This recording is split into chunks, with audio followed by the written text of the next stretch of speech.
Guess I got a new date for prom. Tokyo Drift wasn't supposed to survive.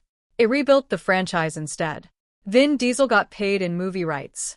A crew member did jail time under the director's name. These are 14 weird facts about the Fast and the Furious Tokyo Drift. And a bonus, one car came back for a 7-figure encore. Hit the ignition. This ride runs wild.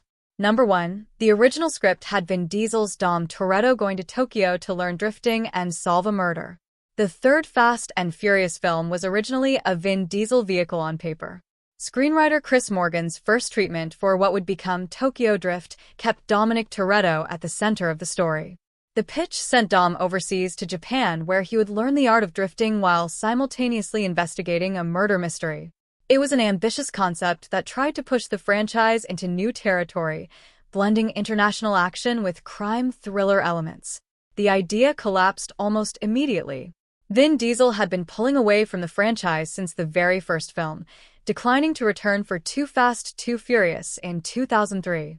He was convinced that sequels would erode the original film's reputation and cheapen what it had built.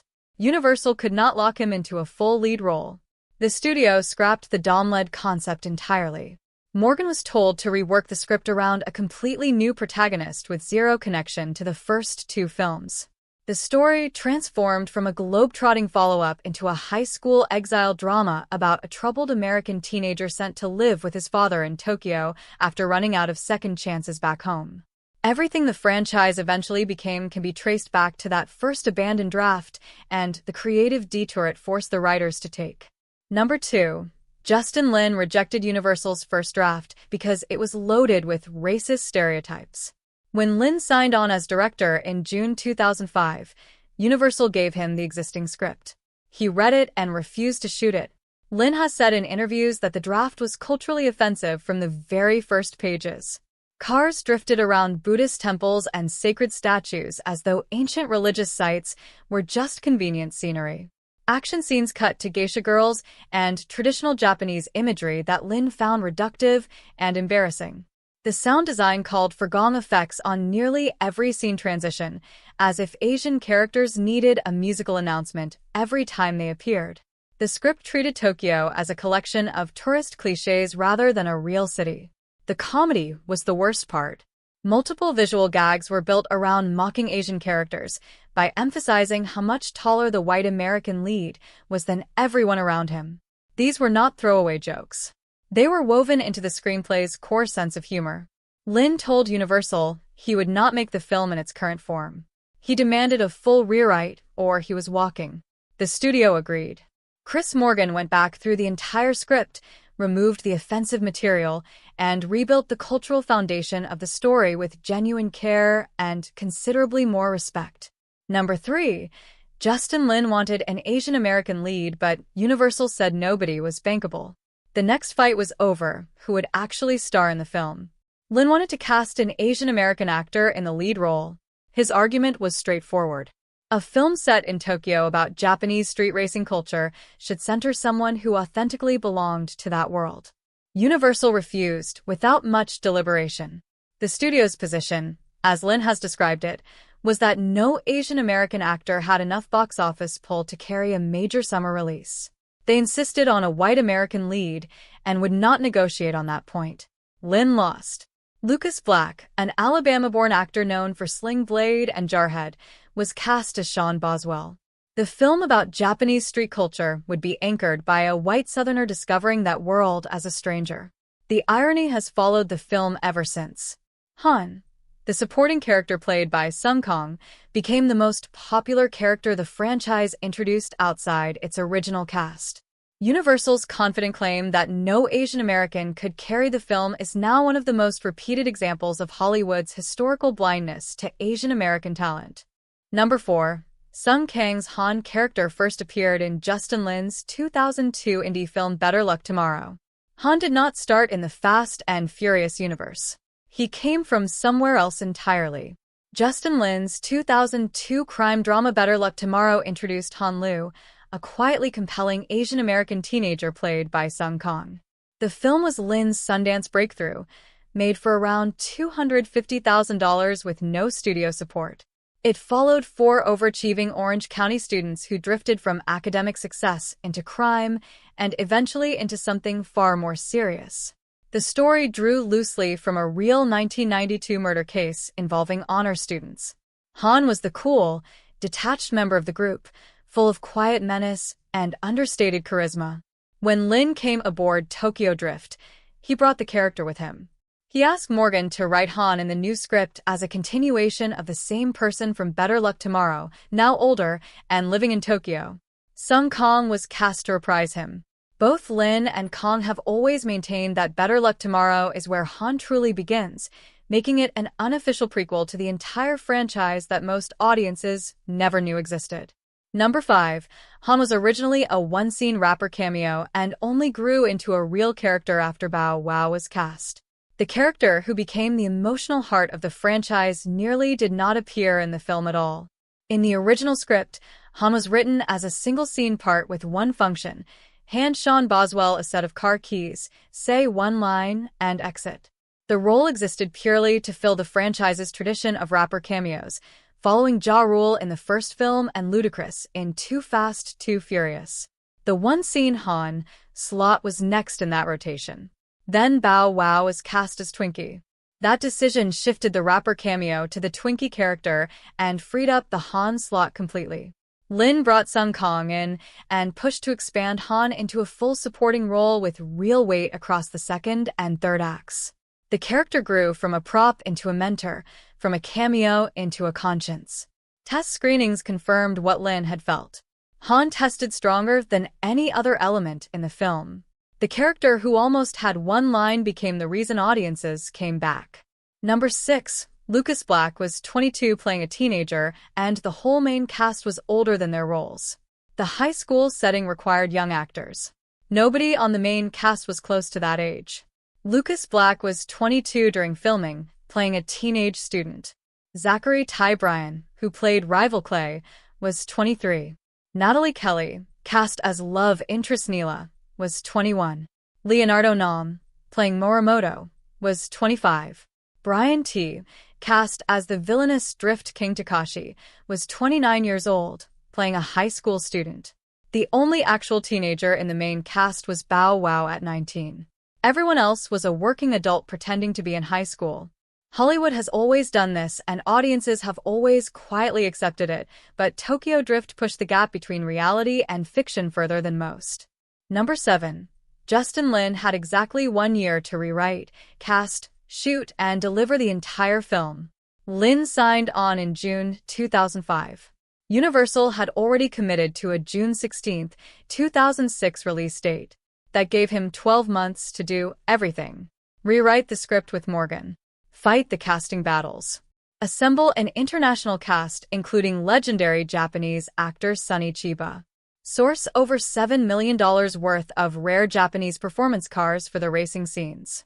Principal photography did not begin until October 3, 2005, leaving roughly 8 months to shoot, edit, score, and deliver the finished film.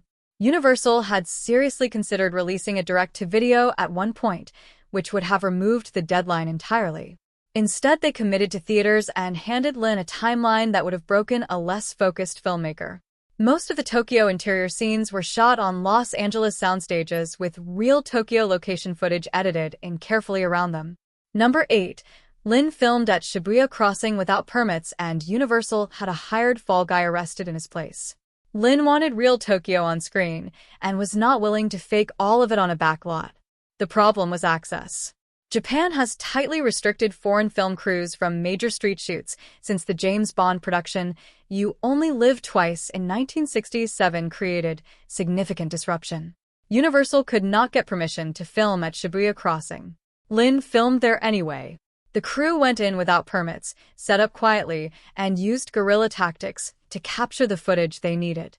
Tokyo police identified the illegal shoot and moved to arrest the director. A crew member immediately stepped forward and told police he was Justin Lin. He was taken into custody and spent the night in a Tokyo jail registered under Lin's name. Lin learned afterward that this was not a spontaneous act of loyalty. Universal had hired this person in advance specifically to absorb any legal consequences from illegal filming. He was a designated fall guy, paid to go to jail, so the director could keep working. Number 9. The real Drift King Keiichi Tsuchiya served as stunt coordinator and appeared on screen as a fisherman. Drifting was invented in Japan, and the man who invented it was on set. Keiichi Tsuchiya built his entire career around popularizing intentional oversteer through tight corners in the 1980s. He pioneered the technique on underground street racing footage in the 1970s and directly inspired the manga and anime series Initial D. He joined Tokyo Drift as stunt coordinator and also appeared in the film. During the scene where Sean makes his first failed drifting attempts, two fishermen watch from a pier. One of them is Tsuchiya. His line, delivered flatly while watching Sean fail. "You call that drifting?" After Sean trains with Han and returns improved, the same fisherman reappears. Tsuchiya's second line, "Not bad." The opening garage race also pays quiet tribute to him. A Toyota AE86 Panda Trueno, the car most associated with Tsuchiya's entire career, sits parked in the corner of the garage where Sean races the Drift King. Number 10. The soundtrack title track was by a Japanese hip-hop group produced by Pharrell Williams. The title track was not American. It was performed by Teriyaki Boys, a Japanese hip-hop collective founded by Nigo, creator of the streetwear brand A Bathing Ape. The group pulled members from Japanese rap acts Rip Slime and M-Flow and had been part of Tokyo's hip-hop scene since 2005. The production came from Pharrell Williams and Chad Hugo, the Neptunes, who built a beat-fusing Japanese vocals with their signature American sound. The result felt genuinely cross-cultural. The soundtrack also introduced Don Omar's Bandoleros featuring Tego Calderon, which brought reggaeton into the Fast and Furious universe for the first time. That sound would resurface in later films. The album peaked at number 40 on the Billboard 200. Number 11. Vin Diesel's cameo was unpaid, and he traded it for the Chronicles of Riddick film rights. Diesel had spent years distancing himself from the franchise. He passed on Too Fast, Too Furious in 2003 and had been public about his fear that sequels would damage the original film's legacy. Universal wanted him back badly, enough to get creative. Diesel agreed to appear at the end of Tokyo Drift, playing Dom Toretto for under 1 minute, and took no acting fee.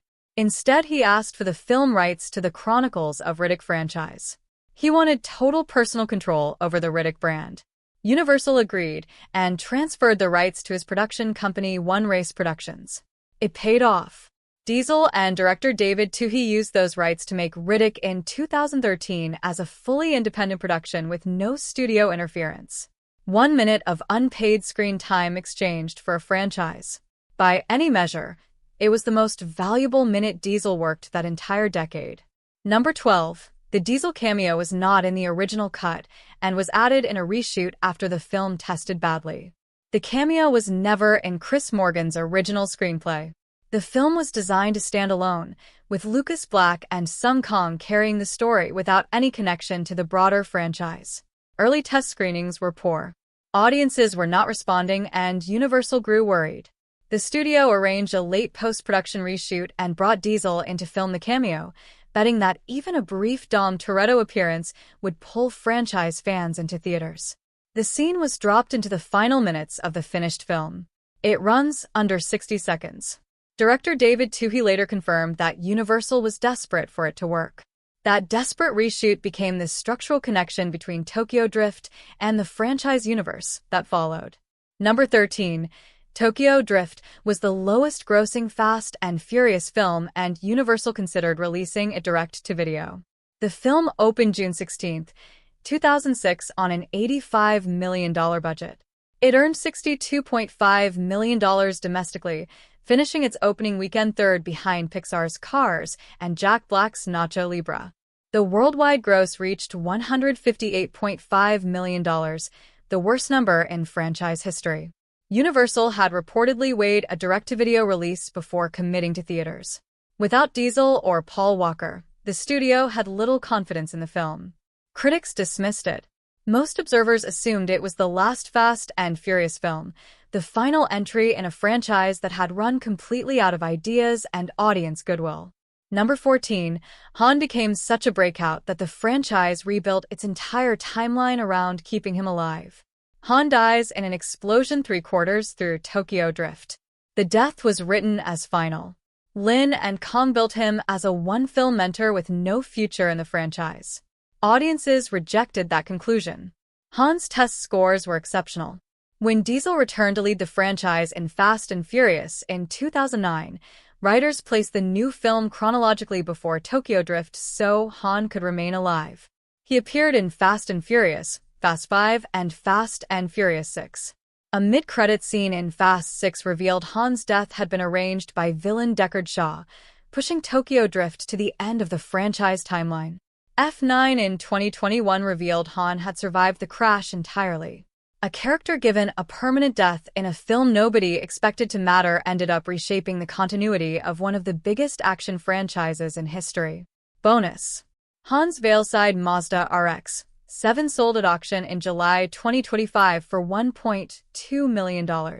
Universal built the car with Japanese tuning house Veilside, fitting it with their Fortune body kit, 19-inch polished aluminum wheels, a Blitz exhaust, upgraded brakes, coilover suspension, and engine work from RX-7 specialist Ari Amamiya. The complete car weighed around 2,315 pounds. It was never actually drifted on camera. Stunt cars handled the real driving. The original screen-used car went to auction through Bonhams in July 2025 and sold for $1.2 million. Tokyo Drift was a film almost no one believed in. A first-time franchise director given 1 year to rebuild a script from scratch. A studio that nearly sent it straight to video. A box office opening that finished third behind a Pixar sequel and Jack Black in a luchador mask. And yet the film that was supposed to kill the franchise rebuilt it instead. The character written to die became its heart. The cameo shot in A Panic became the hinge of a cinematic universe that has now run for 2 decades. If you ain't out of control, you ain't in control.